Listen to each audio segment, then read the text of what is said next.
ये बताओ कुर्ता क्या क्या रुपए मीटर है कपड़ा? ये एक ही कुर्ता है। उन्होंने झांकी कर रहे हैं घरों में, क्या ताका, किसका कौन आया भैया, किसके घर में क्या हुआ? अरे वो आए थे, वो मिले नहीं किसी से। नीतीश जी आए थे तो क्यों आए थे? अरे मिले नहीं किसी से, क्यों नहीं मिले? .n.d.i.a है। ये इंडिया नहीं है, ये घमंडिया है और पाखंडिया। अगर बिजली मांग लेती है तो गोली मार दी जाती है। गोली, सोचिए, बिजली मांगी तो गोली मिलेगी। यादव ने भी बाद में लगा लिया, जो कह रहे थे बीजेपी का टीका है। हम तो ये कहते हैं राक्षस मत बुलाओ नागरिक पार्टी और अराजक अपराध पार्टी पापी आप कट्टर बेईमान अरविंद केजरीवाल पहन के भ्रष्टाचारी आया और जिसने कहा था मैं बंगला नहीं लूंगा बड़ा, लेकिन शीश महल बना दिया करोड़ों रुपए। नमस्कार दोस्तों, स्वागत है आप सभी का। आप देख रहे हैं हिंदुस्तान पॉइंट ऑफ व्यू। दोस्तों आज मैं जिस वीडियो पर रिएक्शन देने वाला हूं वो वीडियो है रिपब्लिक भारत यूट्यूब चैनल का। दोस्तों आज की डिबेट होने वाली है बीजेपी के प्रवक्ता गौरव भाटिया और समाजवादी पार्टी के प्रवक्ता अनुराग भदौरिया के बीच में। दोस्तों जब एंकर ने सपा प्रवक्ता अनुराग भदौरिया से पूछा कि जो आपने घमंडिया गठबंधन बनाया है क्या यह मोदी को 2024 लोकसभा चुनाव में हरा पाएगा, तो दोस्तों अनुराग भदौरिया लाइव डिबेट में चाय दिखाने लगा और जोर जोर से गला फाड़ने लगा।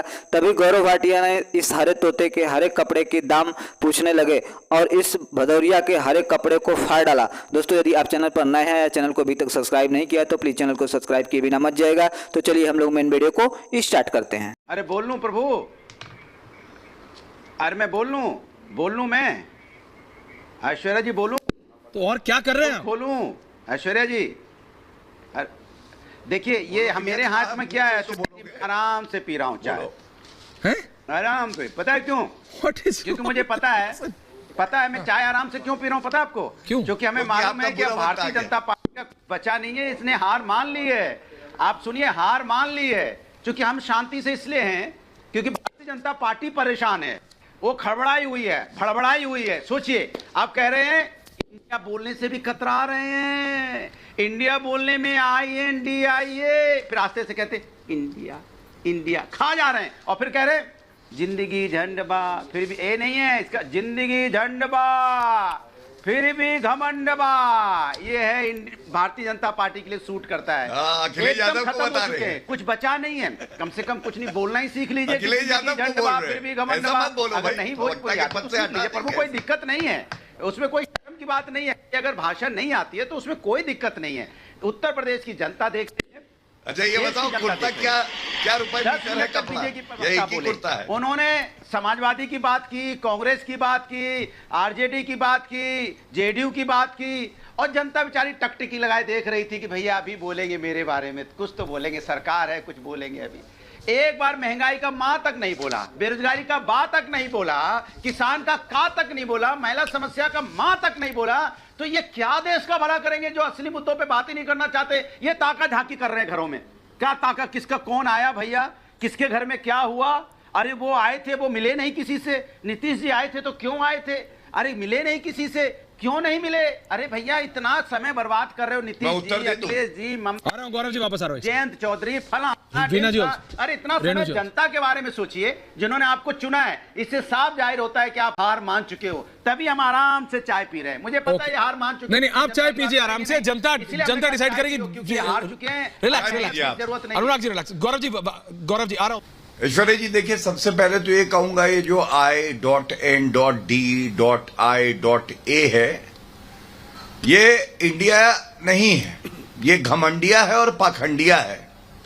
और एक वो कहावत है ना, रवि किशन जी बोलते थे, जिंदगी झंडवा फिर भी घमंडवा। वही हाल इन लोगों का है। क्या दयनीय स्थिति है। बिहार में जंगल राज है। RJD का मतलब लोग कह रहे हैं R से रंगदारी, J से जंगल राज और D से डकैती। और उसके बाद यहां आके कहानियां सब सुना रहे हैं। ये नहीं बता रहे हैं कि एक पत्रकार की हत्या कर दी जाती है। युवा अगर नौकरी मांगता है, जो आपने वादा किया, तेजस्वी यादव ने किया, तो लाठी भाजी जाती है। जनता अगर बिजली मांग लेती है तो गोली मार दी जाती है। गोली, सोचिए, बिजली मांगी तो गोली मिलेगी।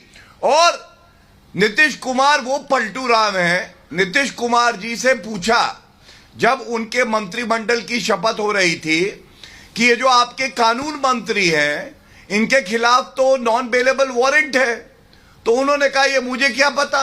राजीव जी प्लीज, ये एक मुख्यमंत्री वो घमंडिया और पाखंडिया का कन्वीनर बनना चाहता है और उसको ये नहीं पता है कि उसका जो मंत्री है उसके खिलाफ नॉन बेलेबल वारंट अदालत से है। क्या होगा? अब मैं आपको एक बड़ी बात बताता हिम्मत है हूं। तो जरा देखिए, गिरिराज सिंह के यहाँ बयान को पे बोल करके आम दिखाइए। अराजक अपराध हिम्मत है तो गिरिराज सिंह के उसकी बयान को बोल प्रवक्ता कर बैठी दिखाइए। थी। अभी कल ही की बात है, हम लोगों ने भी ये बात उठाई। संदीप दीक्षित, अलका लांबा ने क्या बोला? दिल्ली की 7 सीटें हम लोग लड़ेंगे। और संदीप दीक्षित ने तो आज पुनः कहा ये जो अराजक अपराध पार्टी है, पापी आप, कट्टर बेईमान अरविंद केजरीवाल, हाँ। ये भ्रष्टाचारी हैं। तो सवाल ये उठता है, अगर पता है कि भ्रष्टाचारी है कांग्रेस पार्टी को, तो ये कट्टर बेईमान पापी आपके साथ गठबंधन क्यों कर रहे हैं? ऐसे ही कांग्रेस का विरोधाभास देखिए। ऐश्वर्या जी, आपको पता है ना, पश्चिम बंगाल में 55 नागरिकों की जान चली गई। कुछ कांग्रेस के कार्यकर्ता भी थे, अरे हमारे भाई बहन भी थे, उनको मारा टीएमसी के गुंडों ने। और उसके बाद अधीर रंजन चौधरी बोले कि हमारे कार्यकर्ताओं की लाश पे पैर रख के गठबंधन मत करो। लेकिन कांग्रेसी, आपको पता है, चरित्र विहीन, उन्होंने कहा नहीं हम गठबंधन तो करेंगे। इसमें दिक्कत क्या है और वजह क्या है? मोदी जी को हटाना है। अरे दम ही नहीं है तुम्हारे में, कुछ भी कर लो, आएंगे तो मोदी जी ही। और उसकी वजह है वो व्यक्ति हैं तो मोदी जी जिन्होंने ईमानदारी से, मेहनत से, निष्ठा से भारत को पूरे विश्व जगत में सर्वोच्च स्थान दिलाया है। और इसीलिए जनता उनको पुनः आशीर्वाद दे रही है। मैं केवल एक सवाल पूछूंगा, कांग्रेस के प्रवक्ता अगर कोई हो तो पूछिएगा। रणदीप सुरजेवाला कहते हैं जो भाजपा के वोटर हैं और समर्थक हैं वो राक्षस हैं। अरे सपा के जो वोटर है, कांग्रेस के वोटर है, जेडीयू के वोटर है, आरजेडी के वोटर है, सब देवतुल्य हैं। ये सिखाती है हमारी पार्टी। किसी के लिए वोट करें। नरेंद्र मोदी जी जब टीके देते हैं 220 करोड़, तो वो ये नहीं देखते हैं कि ये कांग्रेस का वोटर है या सपा का वोटर है। अखिलेश यादव ने भी बाद में लगा लिया, जो कह रहे थे बीजेपी का टीका है। हम तो ये कहते हैं राक्षस मत बुलाओ नागरिकों को, वरना ये देवता है, देवता। तुम्हारे जैसे असुरों का वध कोई करेगा पॉइंट तो वो ये जनता ही करेगी। रेणु जी आ रहा हूँ, मृत्युंजय जी आ रहा हूँ। अरे तो उनका वर्बल डायरिया बंद करवाइए ना ऐश्वर्या जी। आप रीना जी डिबेट फिर डाइग्रेस कर जाती है। Please relax, please please Reena ji, thank you Reena ji. Gaurav Bhatia को भी मैंने बोला, प्लीज बोल रहे, वो आपका जवाब दे रहे हैं। अरे आप ही के सवाल का जवाब आ रहा है रीना जी, आप ही के सवाल का जवाब आ रहा है। रेणु मित्तल जी आ रहा हूँ, प्रकाश जी आ रहा हूँ, गौरव भाटिया जी। धन्यवाद। देखिए, सबसे पहले तो मैं ये कहूंगा कि कांग्रेस पार्टी और अराजक अपराध पार्टी पापी आप, कट्टर बेईमान अरविंद केजरीवाल, इनमें होड़ ये लगी है कि पाखंडी कौन बड़ा है।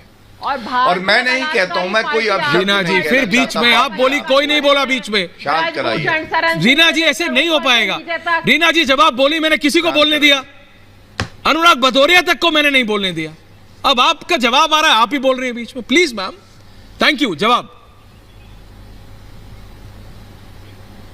हाँ, धन्यवाद। देखिए, मैं कोई अपशब्द नहीं कहूंगा, लेकिन कल मुझे बड़ा दुख हुआ जब संदीप दीक्षित ने कहा बेवकूफों की फौज है अराजक अपराध पार्टी, पापी आप। अब बताइए, अगर बेवकूफ कह रहे हैं अरविंद केजरीवाल को, तो संवैधानिक पद पे बैठे हैं अरविंद केजरीवाल, थोड़ी तो इज्जत मर्यादा रखें। क्यों जा रहे हैं भीख का कटोरा लेके कांग्रेस पार्टी के पास? और कांग्रेस पार्टी क्यों जा रही है इनके पास? आप बताइए। मैंने नहीं कहा, संदीप दीक्षित ने कहा बेवकूफों की फौज है ये पापी आप। दूसरी बात, भ्रष्टाचार की बात करेंगे। अभी आपको कहीं ले जाने की बात कर रहे थे, आप भी मेरे साथ आइएगा। आपको मैं शीश महल ले जाना चाहता हूं, जहां जनता घुस नहीं पाती है, क्योंकि एक मफलर पहन के भ्रष्टाचारी आया और जिसने कहा था मैं बंगला नहीं लूंगा बड़ा, लेकिन शीश महल बना लिया करोड़ों रुपए जनता के जवाब नहीं दे रहे हैं इस्तेमाल करके।